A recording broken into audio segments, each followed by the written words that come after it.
මට නේද මෙහෙම කරේ මගේ මූණ බලාගෙන නේද මේ වැඩේ කරේ මගේ පොතේ නම තමයි ගැහැණිය නෙලිය මාලනී සමහර ප්‍රේක්ෂකයෝ හම්බුනාම මෙහෙම බලාගෙන ඉඳලා කියලා ඇත්තටම ඔයාදී මස්සුදා එයා දවසක් අඬලා කියනවා ඔයාට මම දැන් කියන්නම් කතාවක් පහුගිය කාලේ වගේ යාළුවෙක්ගේ නාට්‍යයක්වත් බැලුවේ නැහැ ඔයාට දුක හිතේ කියලා ඉතින් ඒ කාලේ ඇතුළත මට පළවෙනි ප්‍රෝග්‍රෑම් එකට කතා කරලා නැවත ප්‍රේක්ෂකයන්ට මාව දකින්නට සලස්වුවා මේ ප්‍රෝග්‍රෑම් එකේ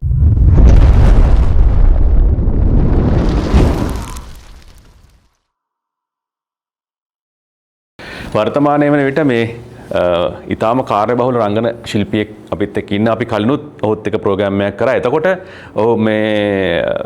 ඔහු පිළිබඳ ටිකක් කතා බහක් යෙදුන් නැති කාලයක කරේ මේ වෙන විට ඔහු යලිත් කරලියට ඇවිල්ලා සක්‍රීය වැඩ කටයුතු කරගෙන යනවා. පුබුදුගමගේ මේ දවස්වල නාට්‍ය කිහිපයකම ඉන්නවා.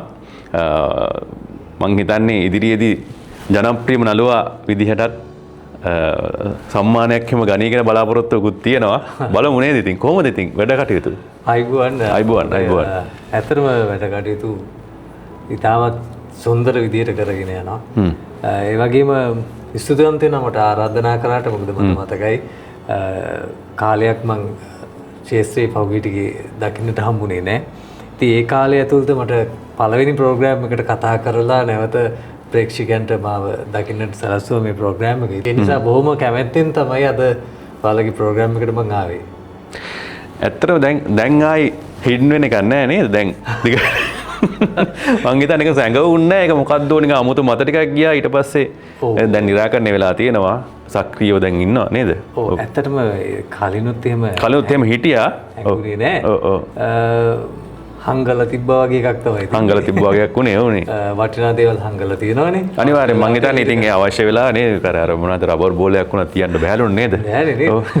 ඉතින් ඇත්තට මේකේ ස්තුතිවන්ත වෙන්න ඕනේ මම වෙනුවෙන් අදටත් මේ නිර්මාණ ලබා දෙන අධ්‍යක්ෂකරුන් නිෂ්පාදකරුන් ඇතුළු ඒ සියලුම කණ්ඩායමට දැන් අපි මෙහෙම මෙතනට වෙලා කතා කරාට ඕන් තමයි නැවත පවුනේ මේ මිනිස්සු හොඳ දක්ෂයෙක්නේ ඇයි ලංකාවට මේ වගේ දක්ෂයෙක් අහිමි කරන්නේ වගේ දේවල් කියලා නැවත මාව ශේත්‍රයට උස්සලා තිබ්බා.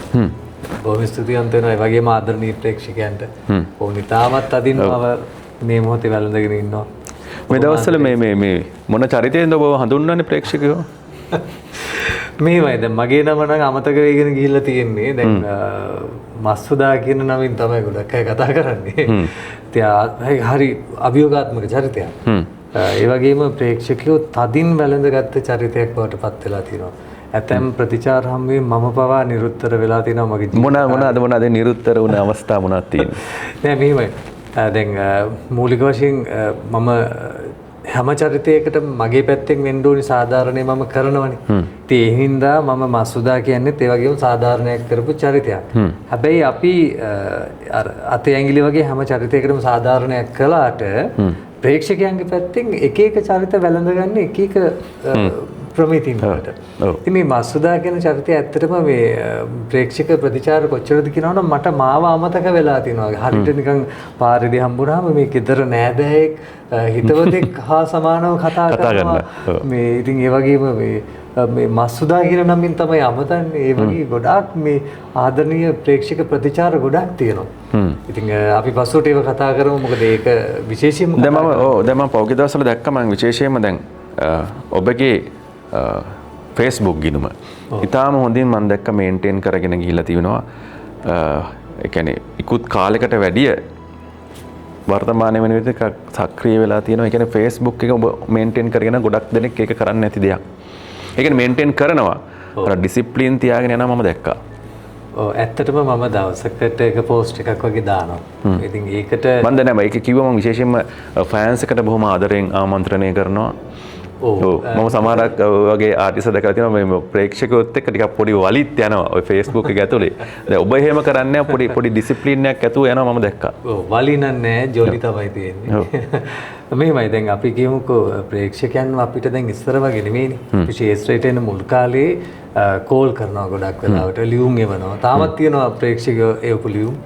ඒ වගේම පාරෙත් ඔතේ හම්බුනහම කතා කරනවා. නමුත් අද වෙනකොට මාධ්‍ය දියුණු වෙලා දැන් සමාජ මාධ්‍ය හරහා අපිට ප්‍රේක්ෂකයත් එක්ක අපි හොඳ නරක අපේ චරිතයේ ගුණ දෝෂ හැමදේම ඒගොල්ලන්ගෙන් අපිට අහගන්න. ඒක කතා කරනවා. ඉතින් ඒක හරි වගකීම් යුතු ගෞරවනීය අවස්ථාවක් නේ. ඒක මම ඒක බොහොම ගෞරවනීය විදිහට භාවිතා කරනවා. දැන් මම මෙහෙම ප්‍රශ්නයක් කියවත් ඔක්කොම දැන් පරිබාහිරව මේ අහන්නේ. ඔබට අතීතයට ගිහිල්ලා යම් කිසි අවස්ථාවක් වෙනස් කරන්න හම්බුනොත් මොකද්ද කරන්නේ? එහෙම වුණොත් මම අතීතේ නෙමෙයි වෙනස් කරන්නේ වර්තමානයේ. ඒ කියන්නේ දැන් මේ ඔබ මේ අහපු ප්‍රශ්නේ. නෑ ඒක එහෙම ලිස්සල යන්න බෑ. පොඩි මම නිකන් ඇහුවේ ටික අපි නිකන් ඔය වගේ දේවල් අපි ප්‍රේක්ෂකයෝ ටික බලාපොරොත්තු වෙනවා නිකන් ඒ වගේ අමුතු ප්‍රශ්න සහ උත්තර. ඇත්ත. නෑ ඒක හරි හොඳ ප්‍රශ්නයක්. නමුත් මගේ ජීවිතේ වෙනස් කරන්න ඕනි කියන කිසිම අතීත කාරණාවක් නෑ. ඒක මං හරි සතුටින් කියන්නේ. කවදාවත් පසුතැවිලි වෙලා නෑ. පසුතැවිලි වෙලා නැහැ. සහ මේ මගේ තියෙනවා මොකද්ද මන් දන්නේ මේ වෙන සිස්ටම් එකක් කුලේ හැදිලා තියෙනවා. මම පසුතැවීම් ඇතුලේ තමයි ගොඩ නැගෙන්නේ. ඒ නිසා ඒව වෙනස් කරොත් අදමම නැහැ. ඒ නිසා අතීතේ වෙනස් කරන්න බෑ. එහෙම නිකන් පොඩි සිද්ධියක් මතක් කරන්න බෑ මේ ජීවිතේ වෙනස් කරපු සා අපිට පොඩ්ඩක් හිතට දැනුණු දෙයක්. නෑ ඇත්තටම මම ඒක ඇහුවේ ඔබ ගුරුවරයෙක් විදිහට ඉන්නවනේ. පොඩි නිකන් මොටිවේෂන් එකක් වගේ කතාවක් කතා කරමු. මම ඇත්තටම කතාව තමයි දැන් පසුතැවීම් ගත්තොත් අපි මේ ශාස්ත්‍රය ගන්නකො. ශාස්ත්‍රය තුල වුණත් අපි සමහර වෙලාවට හැමතිස්සෙම හිතේ සතුටින් දේවල් බාර ගන්න තැනක ශාස්ත්‍රය උපවා නැහැ. ඒකට හේතුව මේක තරගකාරීත්වය නැත්නම් මේ කාගේවත් වැරද්දක් ගැන නෙවෙයි මම මේ කියන්නේ. ඉතින් ඒ වගේ වෙලාවල් වලට අපිට සමහර වෙලාවට නිහඬ වෙන්න සිද්ධ වෙනවා. අපි ගැන කියන නිහඬතාවයේද උත්තරය එතකොට? නෑ. නිහඬතාවය සටන් කරුවා නිහඬ විය යුතුය නිහඬවම ඔහු සටන් කළ යුතුය. ඒක තමයි මගේ ප්‍රතිපත්තිය. ඉතින් මන් නිසා ආයි පොඩ්ඩක් කියමු මේක. නැවතත් කියමු. සටන් කරුවෙක් නම් නිහඬ වෙන්න ඕනේ. හැබැයි නිහඬවම ඔහු සටන් කරන්න ඕනේ. මම ඔය ලියපු කවියක් මං කිව්වේ මං ගැන ලියුවා. මම කියන්නේ අපි දඟලන්න ඕනේ නෑ. අපි නිහඬව මේ සටන කරන්න ඕනේ. ඒ සටන කරන්න නම් මට නම් පුරුද්ද තමයි මගේ පපුව චුට්ටක් රෙදිලා එන්න ඕනේ. මට නේද මෙහෙම කරේ මගේ මූණ බලාගෙන නේද මේ වැඩේ කරේ වගේ දේවල් එනකොට ඒවා වේදනාවල් දැඩි වේදනාවල් ඒව වෙනස් කරන්නේ නැහැ මං අතීතේට. හැබැයි එහෙම දැන් එහෙම ඔබට දැඩි වේදනාවල් දුන්නවා ඉන්නේ. පස්සෙත් හම්බ වෙලා ඇති නිකන් මුකුත් නොවුණු ගානට. ඔව්. ඒතර මොකද්ද දක්වන ප්‍රතිචාරය? හරි ආදරෙන් කතා කරනවා මමත්. මොකද වෛර කරලා වැඩක් නැහැ. මේකේ ලැබපු දෙයක් නැහැ. අර සාමාන්‍යයෙන් ශේෂ්ත්‍රයට එන ආධුනික මට්ටමේ එහෙම ගොඩක් ශිල්පීන් අපි දැකලා තමයි සමහරලාට ටිකක් ආවේගශීලීව කටයුතු කරන තැන් තියෙනවා. මම හිතනවා ඒකෙන් ප්‍රශ්න විසඳ ගන්න බෑ. සහ අපි අපේ දක්ෂතාවය අපි විශ්වාස කරනවා නම් ඒක අපිට දැනෙනවා නම් මම හිතනවා මේ විශ්වයේ කොහේ හරි තැනකින් ඒක එළියට එන්න තැනක් හදලා දෙනවා. ඉතින් අපිට පෞද්ගලිකව මිනිසුත් එක්ක රණ්ඩු සරුවල් නැහැ. ඔවුන් අපිව මොටිවේට් කරන්න ආපු අය. මම හැමතිස්සෙම ආදරය කරනවා. එහෙම මට හතුරුකමක් කරන්න කවුරු හරි කෙනෙක් පෙළඹුණා නම් මම කියන්නේ ඍජුවම. නමුත් එහෙම පෙළඹුණා නම් එයා මට දීලා තියෙන අද වෙනකොට ලොකු ශක්තියක්. දැන් තවම නවපරපුරේ. පුබුදු ගමක එකම නවපරපුරේ. ඔව් තාම නවපරපුරේ. හරි. ඒක මනසින් හැදිච්ච දෙයක්. ඒ කියන්නේ මනසින් පවා මම නවපරපුරේ විදිහට තමයි දේවල් දකින්නේ. තාමත් ඉතින් එහෙම දැන් ඔබටත් පස්සේ දැන් නවපරපුරේ තමයි. ඔබටත් පස්සේ දැන් ආවනේ ශාස්ත්‍රයට. බහුතරයක් ඇවිල්ලා ඉන්නවා. මොකද කියන්න තියෙන්නේ විවේචනනේ මං කියන්නේ. ඔබට ගුරුවරයෙක් විදියට ඔබට පේනවා ඇති මේ ළමයා යන්නේ පොඩි වැරදි තැනකින් කියලා. එතකොට මොකද්ද ඔයා කරන්න යන්නේ? ඒකෙදී මෙහෙම දෙයක් තියෙනවා. අපි කියමු 5 දෙනෙක් ඉන්නවා කියලා. 5 දෙනාම යනවා වැරදි පාරේ. 5 දෙනාට දෙන්න තියෙන පිළිතුරු 5ක්. පළවෙනි එක්කෙනාට සමහර වෙලාවට යන්න දෙන්න ඕනේ ටික. ඔව්. දෙවෙනි එක්කෙනා යන්න නොදී එතනම නවත්තන්න ඕනේ. අන්න ඒ වගේ තමයි දැන් අර ශිෂ්‍යයෝ පැත්තෙන් ගත්තත් මම කියන්නේ අර ඒ වැරදි පාරේ යනකොට මම ගුරුවරයෙක් විදියට මම නම් ගොඩක් වෙලාවට එයාගේ තියෙන පසුබිම සහ වර්තමානයේ දැකලා තමයි පිළිතුර නිර්ණය කරන්නේ. අපි ගෝලයෝ පැත්තකින් තිබ්බොත් එහෙම දැන් ශාස්ත්‍රයේ වර්තමානයේ කටයුතු කරන ඔබේ සහෘදයෙක් නිකන් වැරදි පැත්තේ යනවා කියලා දැක්කොත් එහෙම මොකද කරන්නේ? ඇත්තටම ඔහුට කියලා විසඳ ගන්න පුළුවන් නම් ඔහු එහෙම වෙලා තියෙනවද? සමහර වෙලාවට අපි දේවල් කියලා තියෙනවා. මොකද ශාස්ත්‍රී පවා ගොඩ පිළිගන්නවද එතකොට කියපුවාම? ඒක තමයි කිව්වේ. පිළිගන්න කෙනෙකුට කියනවා. පිළිගන්න නෑ කියලා හිතන කෙනෙකුට ඔබ කොතනද ඒක නිර්ණය කරන්නේ? මෙයා පිළිගනී කියන තැන කොහොමද ඔයා හොයාගන්නේ? සරලවම කියනවා නම් ඔහුගේ හැසිරීම. දැන් ඕකේ දෙකක් තියෙනවානේ. කෙනෙක් අතින් වැරද්දක් වෙන්න පුළුවන්. හැබැයි ඒ වැරද්ද ඔහු නොදැනුවත් වෙනවා නම් ඔහු වහා මේක හදා ගන්නවා. තව කෙනෙක් අතින් වැරද්දක් වෙන්න පුළුවන්. ඔහු ඒ වැරද්ද වෙනුවෙන් පෙනී හිටිනවා නම් ඔහුට කියලා වැඩක් නැහැ. දැන් අපි හරි අපි කොහොමද වැරදි? ඒ වගේ තැන්වලදී හිත හොඳ ආරක්ෂා කරගෙන මිනිසුන්ට දැන් මම කියන්නේ ඇත්ත වුණත් මම හිතන්නේ බුද්ධ ධර්මයේ වුණත් කියනවානේ ඇත්ත වුණත් ඔහුට හානියක් වෙනවා නම් පවසන්න එපා කියලා. පවසන්න එපා කියලා. එපා. මම කියන්නේ. කියන්න පුළුවන් කෙනෙක් නම් වහාම කියනවා මොකද මේ හැමෝම අපේ සහෝදර ශිල්පී. ඔව්.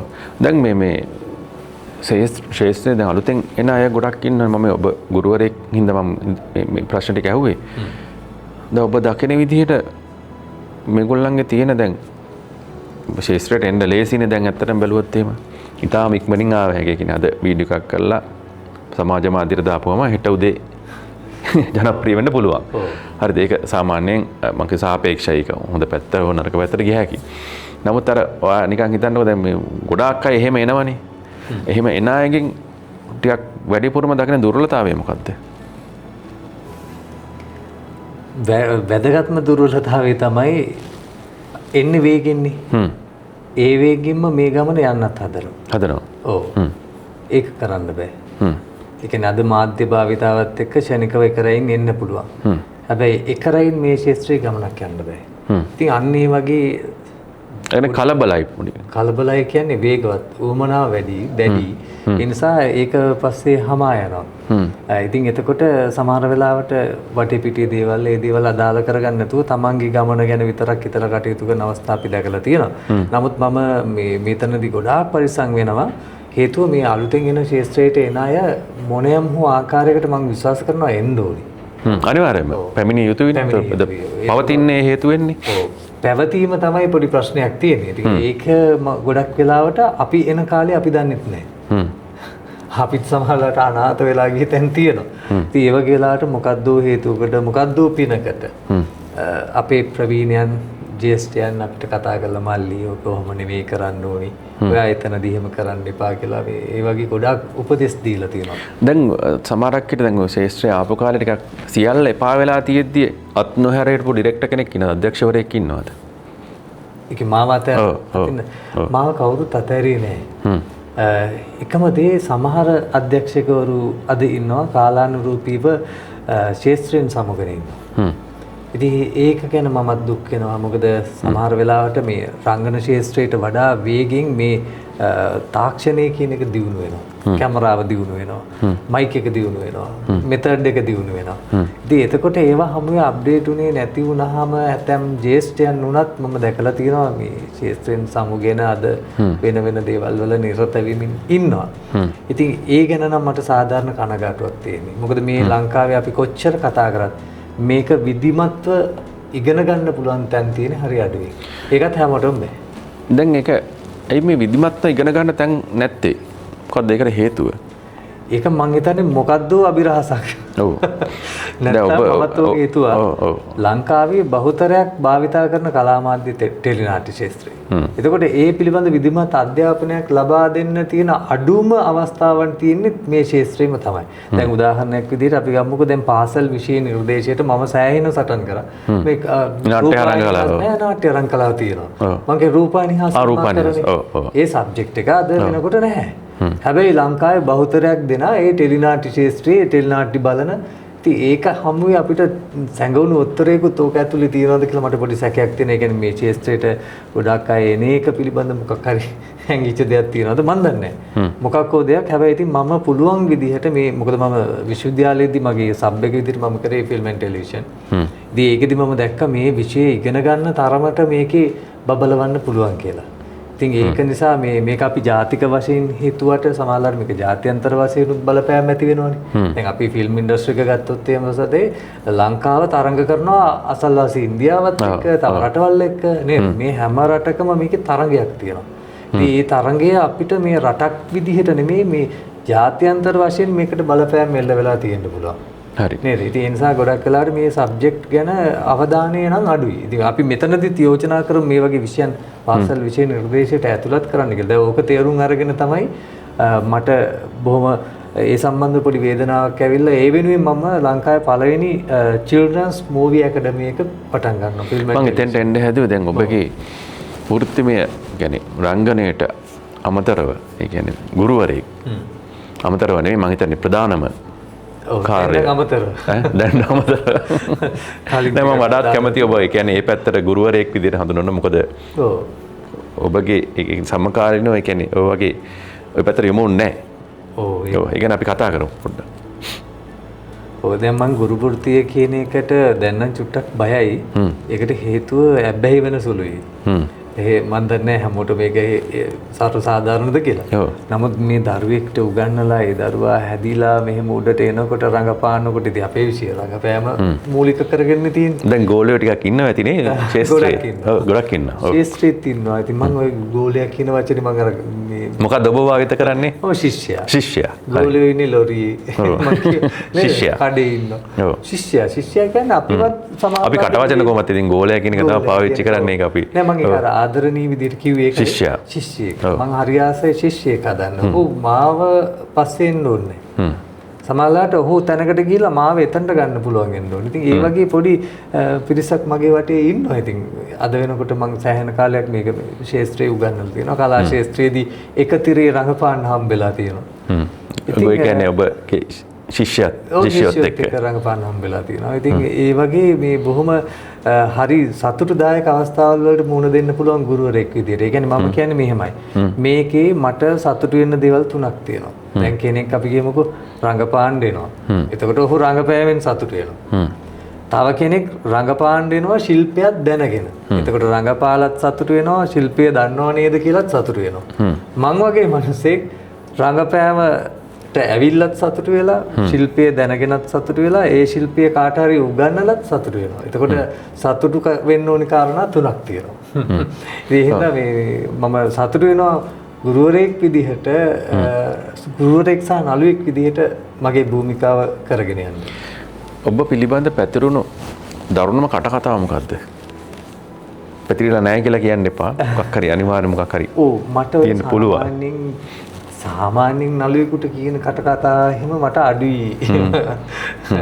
කියන මොමුත් එකක් දෙකක් හරි එකක් දෙකක්වත් නැති කියලා. අතන මෙතන හිටියා වගේ ඒවා නෑ. හොඳේ? ඔව්.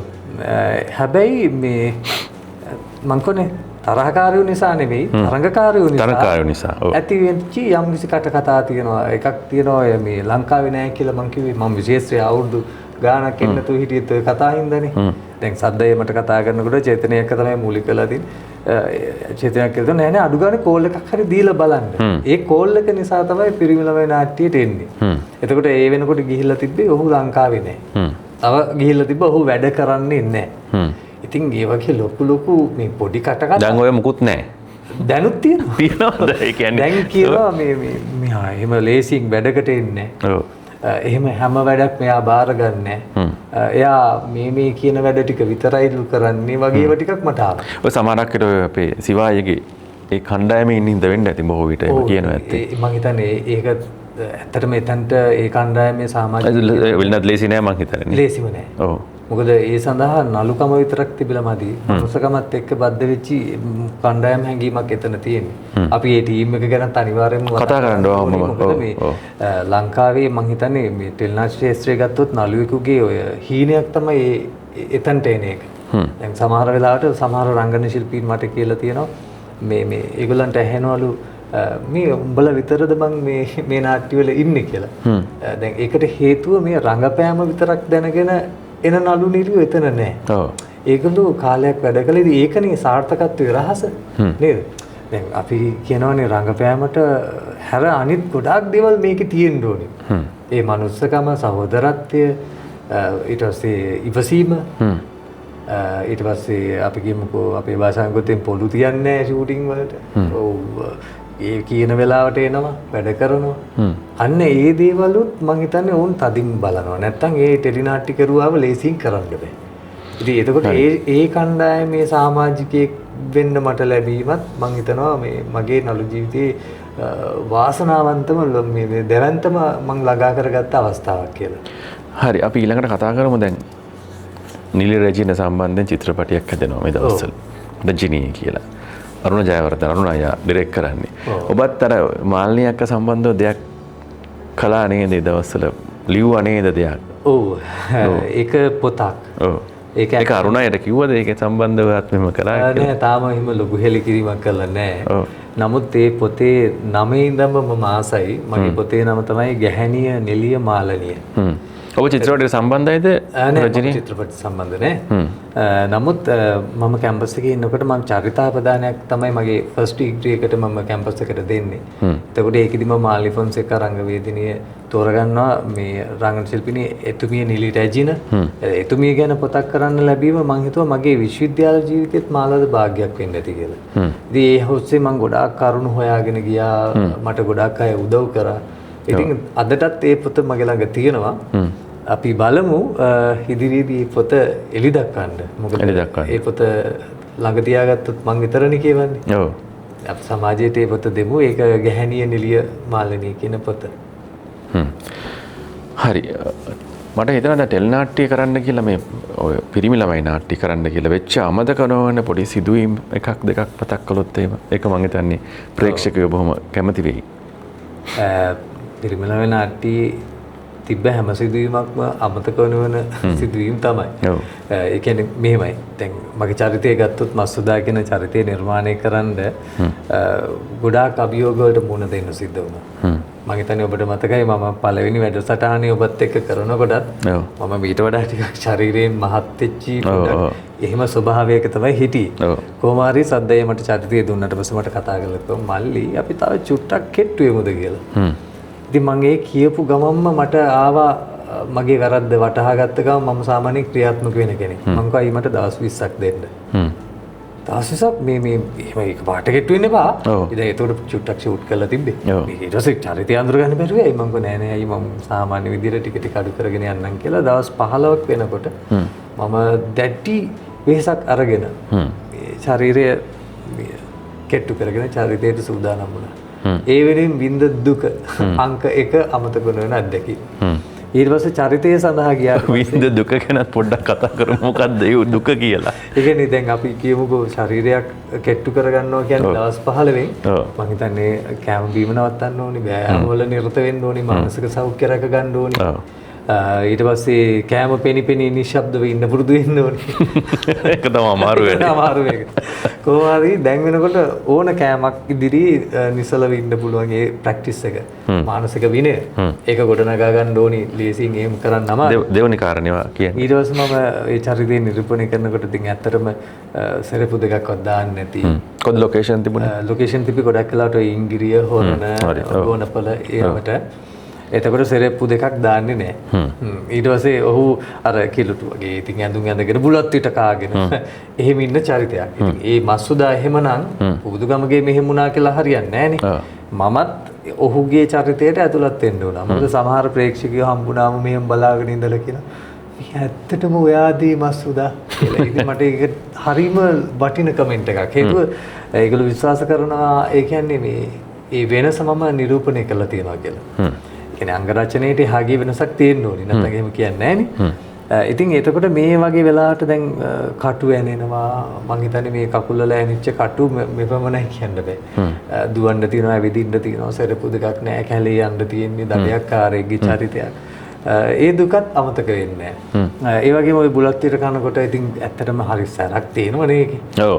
දවස් 30 උදේ පාන්දර ගිහලා ඉතින් බුලත් ටික කනවා. ඒ කෑවට පස්සේ සමහර දර්ශන තියෙනවා මේ ඇත්තටම සිවයියා හරියට මේ දේවල් කන්ටිනියුටි එහෙම බලනවා තුස්තයියා විශේෂයෙන් යාත් මතක් කරන්න ඕනේ. මේ බුලත් ටික නැතුව හිටියත් දත් ටික සුදු වෙලා තියෙන්න බෑ.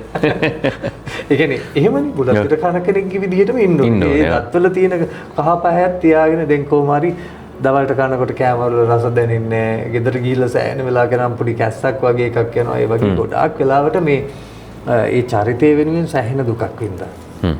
ඉතින් ඒක මට ගොඩාක් අමතක නොවන අත්දැකීමක්. අනිත් එක ඒක දර්ශනයක් තිබ්බ ඒක මම කලින් සඳහන් කරා ඔය දිනක්ෂි දියේ ගිලෙනවා.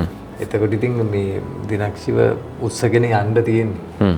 ඉතින් වතුරත් එක්ක මේ එන බරත් එක්ක උස්සගෙන යනවා කියන්නේ පුදුම අමාරුයි. කොච්චර උස්සගෙන ගියාද කියනවනම් එදා දවසේ අපි උදේ ෂූටින් පටන් ගත්තට පස්සේ දවල් 2 විතර වෙනකන් උස්සගෙන යන ඒවා විතරයි. විතරයි කරේ. ඒකත් හොඳ අත්දැකීමක්. ඒක හොඳ අත්දැකීමක්. ඉතින් ඒකෙදි දිනක්ෂි විශේෂයෙන් මතක් කරන්න ඕන සෑහෙන සහයෝගයක් දුන්නා. සහ මේ සමහර තැන්වලදී චුට්ටක් අතයා හෙල්ලෙන්නේ නැතුව මලාසේ හිටියා. හේතුව හෙල්ලුණොත් ආයෙ මුලින් නම් ගන්න වෙනවා. එතකොට ඇය සඳහන් කරා එමුණත් අය ඒවට ආයෙ ගන්න වෙනවනේ. කියලා වැටෙන්න ආවත් මාව ෂේප් එකේ පුළුවන් නම් බේරලා බිමින් තියන්න. මේ මං එහෙම හෙල්ලෙන්නවත් නැතුව ඉන්නම් කියලා. ඉතින් ඒ වගේ හොඳ සහයෝගයක් ඒ චරිතත් එක්ක ලැබුණා. ඉතින් ඔන්න ඔය වගේ දේවල් තියෙනවා. ඒකදී මේ විශේෂයෙන් මදුෂානුත් මතක් කරන්න ඕනේ. හත්ලාවත්ත මදුෂානුත් ගොඩක් වෙලාවට මේ එහෙම අර ටීම් එකේ එක්කෙනෙක් නේ. يعني අපි අර කණ්ඩායමක් එක්ක වැඩ කරනකොට හොඳ ටීම් වර්ක් එකක් හදාගන්න මිනිස්සෙක්. ඔහු පවා එතනදී මගේ අර පිටේ අමාරුවක් ආපෙලා කොහෙන්ද ගෙදරකට ගිහිල්ලා බාම් එකක් හොයාගෙන ඇවිල්ලා පිටේ ගහලා ඉතින් බොහොම හරි ආදරණීය පවුලක් බවට පත් වෙලා තමයි අපි මේ පිරිමි ළමයි නාට්‍ය වැඩ කරේ. හරි අපි මේ පොදුත් එක්ක ටිකක් වෙලා කතා කරමින් සිටියා. ඉතින් මේ දවස්වල යනවා අර කොළඹ කට්ටිය නාට්‍යනේ. මේක අනිවාර්යයෙන්ම කතා කරන්න ඕනේ. අනිවාර්යයෙන්ම මොකද මේ වෙනකොට පිරිමි ළමයි නාට්‍ය වගේම තවත් විශිෂ්ට චරිතයක් මට නිරූපණය කරන්න ලැබිලා තියෙනවා. ඒක බැලුවට ටිකක් නපුරුයි වගේ පෙවුනට ඔහු හරිම විනෝදජනක වැඩ කරන චරිතයක් ඉදිරිසිංහ කියලා චරිතයක්. ඉතින් කොහොමත් සද්දාමංගල සූරිබණ්ඩාර කියන්නේ විශිෂ්ට තිර රචකයෙක්. ඔහුගේ රචනාවල තියෙන චරිතවල පැතලි ස්වභාවයක් නැහෙනි. හැමතිස්සෙම ප්‍රේක්ෂකයාගේ ආකර්ෂණය දිනා ගන්න විවිධ විදිහේ චරිත මම හිතන්නේ හඳුන්වා දෙන දැවැන්ත චරිතයක්. ඉතින් ඒ වගේ චරිතයක් තමයි මටත් මේකේ ලැබිලා තියෙන්නේ. මම හිතනවා ඉතාමත් සාර්ථක නාට්‍යයක් විදිහට මේ දවස්වල ප්‍රේක්ෂකයා දකිනවා මේ නාට්‍ය. තවත් එකට විශිෂ්ට හේතුවක් තමයි අපිත් එක්ක රැඳී සිටින අපේ රංගන ශිල්පීන් සහ ශිල්පිනියන්. මම හිතන්නේ ජනප්‍රියම රංගන ශිල්පීන් සහ ශිල්පිනියන් පිරිසක් මේ නාට්‍යයට සහභාගී වෙනවා. ඒ වගේම දක්ෂ කණ්ඩායමක් මේකේ වැඩ කරනවා. ඉතින් ජයප්‍රකාශ සිවකුරුණාදන් මහත්මයාගේ තවත් වෙනස්ම ආකාරයක නාට්‍යයක් කියලා ඔය කොළඹ කට්ටිය අපි හඳුන්වන්න පුළුවන්. දැන් ඇත්තට මේකේ කොළඹ කට්ටිය කියලා යටින් දානවා. එකෙක්වත් කොළඹ නෙවෙයි. මම හිතන්නේ එතනම ඩ්‍රාමා එක තියෙනවා. ගෙදර පිරිවර. ගෙදර ඇත්ති. එහෙමනේ. කතා කරමු. පවුල ගැන ඔබේ. ඇත්තටම මේ දැන් බිරිඳගේ පැත්තෙනුත් සෑහෙන කැපකිරීමක් කරන්න ඕනේ. මොකද නළු බිරිඳක් කියලා කියන්නේ සාමාන්‍ය බිරිඳකට එහා ගිය සෑහෙන වගකීම් සමුදායක් තියෙන කෙනෙක්. ඉතින් මගේ පැත්තෙන් ඇත්තටම මගේ බිරිඳකින් ලැබෙන සහයෝගයත් සෑහෙන අගය කරනවා. මම මොකද මේ ශක්තිය දෙන්නේ පසුබිමේ ඉඳලා ඇය. සමහර වෙලාවට පිටපත් වුණත් මමත් කියවුවාම එයත් කියවනවා. ඊට පස්සේ පහුගිය කාලෙදි මම දැක්ක දෙයක් මම ඒ තරම් වැඩවල ඒ තරම් මේ කොහොමත්ම හිටියේ නැහැනේ. ඉතින් ඒ වගේ කාලෙකදී එයා මගේ යාළුවෝ රංගපාන නාට්‍ය උනත් බැලුවේ නැහැ. එයා ආසයි නාට්‍ය බලන්න. නමුත් බැලුවේ නැහැ. පස්සේ දවසක මේ මස්සුදා චරිතය විශිෂ්ට චරිතයක් බවට පත් වෙනකොට ප්‍රේක්ෂකයෝ අතරේ එයා දවසක් අඬනවා. අඬලා කියනවා ඔයාට මම දැන් කියන්නම් කතාවක්. පහුගිය කාලේ වගේ යාළුවෙක්ගේ නාට්‍යයක්වත් බැලුවේ නැහැ. ඔයාට දුක හිතේ කියලා. මොකද යාළුවෝ රංගපානවා ඔයා රංගපාන්නේ නැහැ.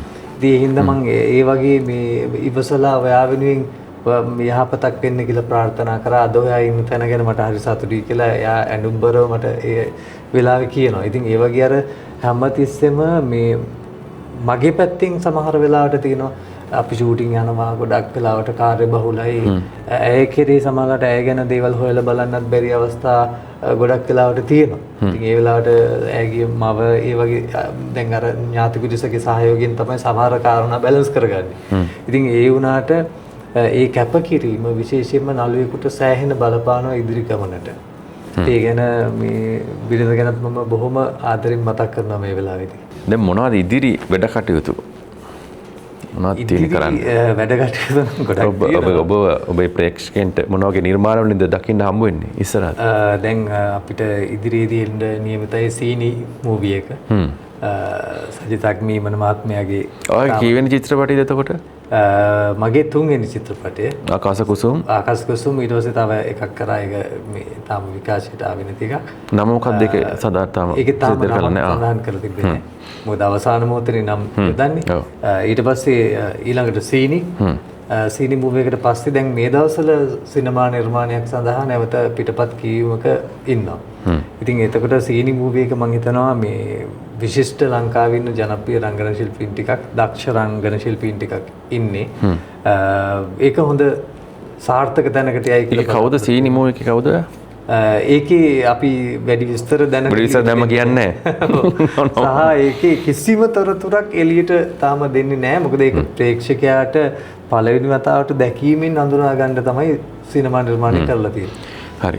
ඒ නිසා ඒක ගැන අපි සඳහන් අපි දැන් ඔබ දැන් කතා කරන්නේ අපි මේ වැඩසටහන අවසන් කරමු. ඔබට යම් කිසි දෙයක් තව මම අහපු නැති ප්‍රශ්නයකින් හරි මොන හරි අදහසක් තියෙනවා නම් ඔබට ඉදිරිපත් කරන්න පුළුවන්. එහෙම වැඩසටහන අවසන් කරමු එතනින්ම. ඔව් නෑ ඇත්තටම දැනට ඒ කියන්නේ ඔබ අහපු ප්‍රශ්න ටික මම හිතන්නේ ප්‍රේක්ෂකයන් කාටද ස්තුති කරන්න තියෙනවද? විශේෂයෙන් මතක් කරන්න තියෙනවද කාට? සෑහෙන තියෙනවා. විශේෂයෙන්ම දැන් මට මේ මොහොතේ මාව විශ්වාස කරලා මාව බලාපොරොත්තු තියාගෙන වැඩවලට කතා කරන අධ්‍යක්ෂකවරු නිෂ්පාදකවරු සියලු දෙනාම මම බොහොම ආදරෙන් මේ වෙලාවේ මතක් කරන්න ඕනි. ඒ වගේම මාත් එක්ක වැඩ කරපු රංගන ශිල්පීන් සහ ශිල්පිනියන්.